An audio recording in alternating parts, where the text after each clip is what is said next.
ऐसे में अटल बिहारी वाजपेयी को बचाने के लिए, पथराव से बचाने के लिए सामने आई जयमाला। उसके बाद आप जानते हैं, क्योंकि प्रोटेस्ट को लीड वही कर रही थी, पुलिस ने अपना काम किया, पुलिस ने जयमाला को गिरफ्तार किया। जब उन्हें गिरफ्तार किया, कि आप जानते हैं कि पुलिस स्टेशन में, पार्लियामेंट स्ट्रीट पुलिस स्टेशन में उन्हें छुड़वाने के लिए उस समय के मिनिस्टर ऑफ एक्सटर्नल अफेयर्स और पूर्व प्रधानमंत्री अटल बिहारी वाजपेयी खुद पुलिस स्टेशन पहुंचे। सीनियर एडवोकेट जयमाला, जिन्हें आप प्रोफेसर भीम सिंह की पत्नी के तौर पर जानते हैं, जिनका देहांत हुआ और देहांत के बाद इस समय उनका पार्थिव शरीर जीएमसी की मॉर्चरी में है।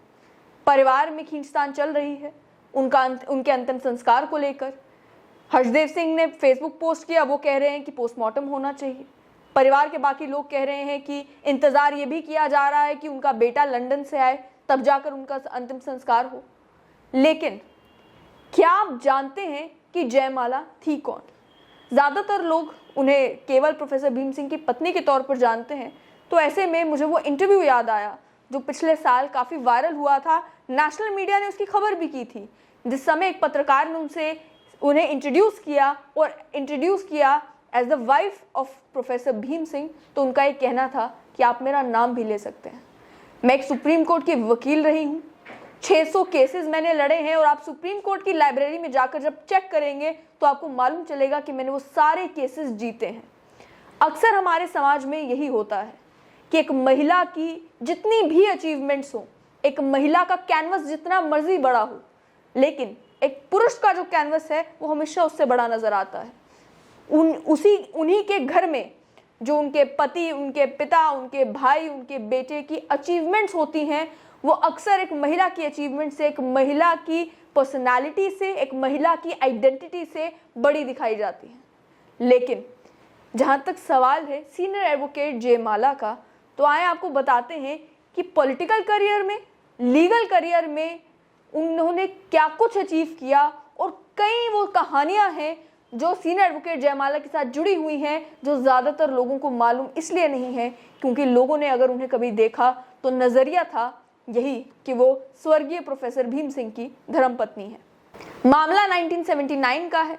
जयमाला स्टूडेंट पॉलिटिक्स में एक्टिव हुआ करती थी और इंडियन स्टूडेंट कांग्रेस का हिस्सा थी। इंडिया गेट पर एक प्रोटेस्ट को लीड कर रही थी। काफी भीड़ थी, जो स्टूडेंट्स थे वो काफी गुस्से में थे, और उस समय वहां पर पहुंचे पूर्व प्रधानमंत्री और उस समय मिनिस्टर ऑफ एक्सटर्नल अफेयर्स स्वर्गीय अटल बिहारी वाजपेयी।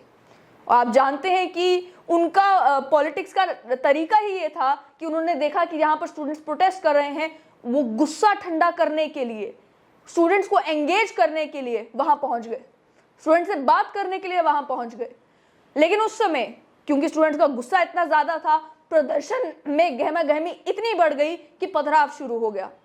एक पत्थर जाकर लगा अटल बिहारी वाजपेयी को, जो उस समय मिनिस्टर ऑफ एक्सटर्नल अफेयर्स थे। आप जानते हैं कि कोई मिनिस्टर कहीं पे पहुंचा हो, पत्थरबाजी शुरू हो जाए और पत्थर जा लगे, सर से खून आना शुरू हो जाए, तो कैसा हंगामा हो जाता है। ऐसे में अटल बिहारी वाजपेयी को बचाने के लिए, पथराव से बचाने के लिए सामने आई जयमाला। उसके बाद आप जानते हैं, क्योंकि प्रोटेस्ट को लीड वही कर रही थी, पुलिस ने अपना काम किया, पुलिस ने जयमाला को गिरफ्तार किया। जब उन्हें गिरफ्तार किया, कि आप जानते हैं कि पुलिस स्टेशन में, पार्लियामेंट स्ट्रीट पुलिस स्टेशन में उन्हें छुड़वाने के लिए उस समय के मिनिस्टर ऑफ एक्सटर्नल अफेयर्स और पूर्व प्रधानमंत्री अटल बिहारी वाजपेयी खुद पुलिस स्टेशन पहुंचे और उन्हें वहां से रिलीज करवाया और ये कहा कि इन्होंने तो मुझे बचाया है। उसके बाद उनकी पॉलिटिकल लाइफ की अगर बात की जाए तो सीनियर एडवोकेट जयमाला पॉलिटिकल लाइफ में काफी एक्टिव थी। जिस समय पैंथर्स पार्टी बनी तो उस समय पैंथर्स पार्टी को को-फाउंडर जयमाला खुद थी। जब पैंथर्स पार्टी बनी, आप जानते हैं 1982 में पैंथर्स पार्टी के बनने के बाद 1983 में ही पैंथर्स पार्टी ने डिसाइड किया कि सभी सीटों से हम चुनाव लड़ेंगे। उस समय हर एक कॉन्स्टिट्यूएंसी में जाकर कैंपेनिंग करने का काम जयमाला ने किया। काफी मशहूर है, उस समय जो लोग पॉलिटिक्स पर नजर रखे हुए थे वो बताते हैं कि एक भीम रथ होता था, उस पर देखा यह जाता था कि एक तरफ प्रोफेसर भीम सिंह और दूसरी तरफ जयमाला एक एक कॉन्स्टिट्यूएंसी में पहुंचते थे। और कई लोग तो ये भी कहते हैं कि जयमाला कई मामलों में ये लगता था कि प्रोफेसर भीम सिंह से भी ज्यादा पॉलिटिकली एक्टिव हैं। और जिस समय में महिलाएं चुनाव लड़ने के बारे में सोचती भी नहीं थी, जिस समय बहुत कम ऐसा देखने को मिलता था कि महिलाएं भी चुनावी मैदान में उतर आती हैं, उस समय उधमपुर की कॉन्स्टिट्यूएंसी में 1983 में 16 पुरुष कैंडिडेट्स के अगेंस्ट चुनाव लड़ा जयमाला ने और तीसरे नंबर पर आई। उसके बाद भी 2022 में पैंथर्स पार्टी की वर्किंग कमेटी की चेयरपर्सन जो है वो जयमाला बनी। जिस समय पैंथर्स पार्टी की नींव जम्मू कश्मीर में उतनी मजबूत नहीं थी, उस समय जगह जगह पर पहुंचकर पैंथर्स पार्टी का प्रचार प्रसार किया जयमाला ने। जिस समय जम्मू कश्मीर में हालात बिगड़े हुए थे, इंसर्जेंसी थी, उस समय भी आपको महिला कैंडिडेट्स चुनावी मैदान में उतरती नजर नहीं आती थी। हर कोई डरता था कि चुनाव कैसे लड़ा जाए। उस समय में भी पूरे जम्मू कश्मीर में अगर 7 महिला कैंडिडेट थी जो इलेक्शंस में उतरी थी, उनमें से एक थी जयमाला। ये तो हो गया उनके पॉलिटिकल करियर के बारे में। उसके अलावा अगर उनके लीगल करियर के बारे में बात की जाए तो ऐसे ऐसे किस्से सामने आते हैं कि आप हैरान होते हैं कि जम्मू कश्मीर की जनता को आखिर जयमाला याद क्यों नहीं, जयमाला का ये कंट्रीब्यूशन याद क्यों नहीं। मामला 1984 का है। जम्मू कश्मीर में जेएम शाह की सरकार थी और उस समय जम्मू कश्मीर की लेजिस्लेटिव असेंबली में प्रोफेसर भीम सिंह का पहुंचना और उनका वोट कास्ट करना बड़ा जरूरी था। लेकिन हुआ ये कि वो जम्मू से श्रीनगर की ओर निकले तो जरूर, लेकिन रास्ते में उन्हें गिरफ्तार कर लिया गया। गिरफ्तार होने के बाद 3-4 दिन तक कोई नहीं जानता था कि प्रोफेसर भीम सिंह गए तो गए कहां। और ये भी कई सारी अटकलें लगना शुरू हो गई थी कि अगर उन्हें गिरफ्तार किया गया है तो उन्हें अरेस्ट करके रखा कहां गया है, उनका कोई अता पता नहीं चल रहा था।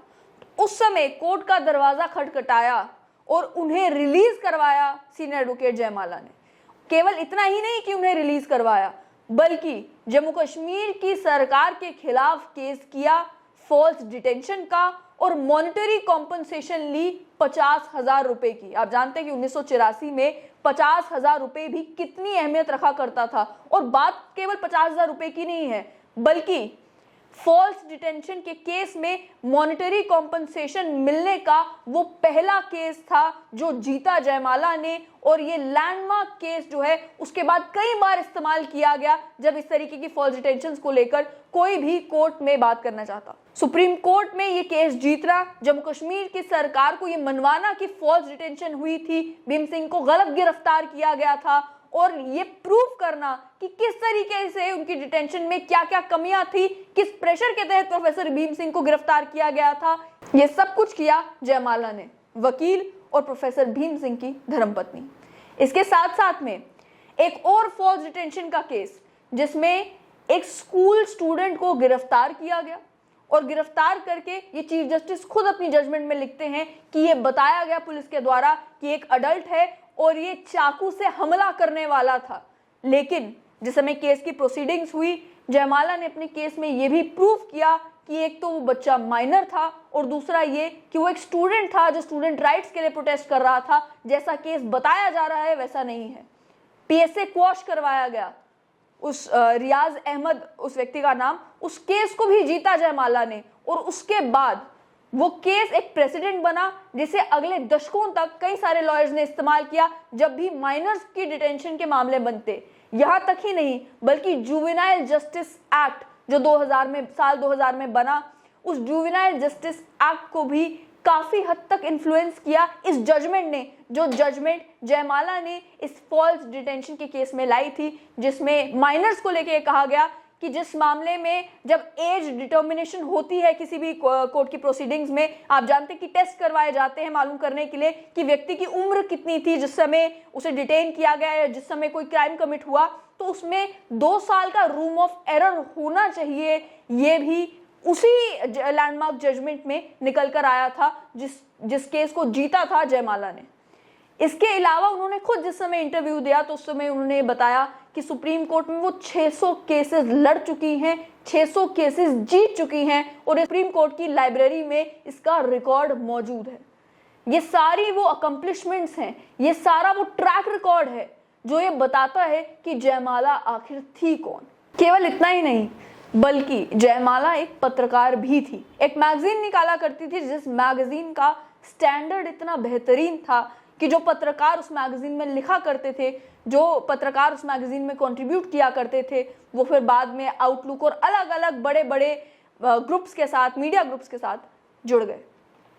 एक बार एक इंटरव्यू में जब जयमाला से पूछा भी गया कि आप एक मैगजीन निकाला करती थी, वो मैगजीन बंद हो गई, क्या कारण रहे, तो उन्होंने भी यही कहा कि कई सारे पत्रकार जो मेरे साथ जुड़े थे, जो इस मैगजीन में लिखा करते थे, जब वही अलग अलग कंपनीज में चले गए, अलग अलग मीडिया हाउसेस ने उन्हें अपने साथ जोड़ लिया, तो फिर ये मैगजीन चलती कैसे। लेकिन उसके अलावा वो नेशनल हेराल्ड में भी कई सारे आर्टिकल्स लिखा करती थी, जम्मू कश्मीर हो या देश के कई सारे अलग अलग मुद्दे हों, उन पर अपने थॉट्स को किस तरीके से पेन डाउन करती थी। आज भी वो सारा आर्काइव मौजूद है, आप जाकर उसे पढ़ सकते हैं। एक बेहतरीन पत्रकार, एक बेहतरीन वकील और पॉलिटिकल लाइफ में भी एक्टिव जयमाला अपने अंतिम दिनों में भी जब किसी से मिलती थी तो जिस ग्रेस के साथ मिलती थी, वही बताता है कि वो कितनी बड़ी शख्सियत थी और जम्मू कश्मीर को कितना बड़ा लॉस हुआ है जयमाला के चले जाने के बाद। जयमाला को स्ट्रेट लाइन की श्रद्धांजलि, लेकिन उम्मीद ये कि जो लोग आज तक उन्हें केवल प्रोफेसर भीम सिंह की धर्मपत्नी के तौर पर जानते थे, जो अक्सर महिलाओं की बदकिस्मती रही है कि उन्हें उनके पिता या उनके पति के नाम से जाना जाता है, वो पहचानेंगे कि जयमाला की अपनी शख्सियत क्या थी।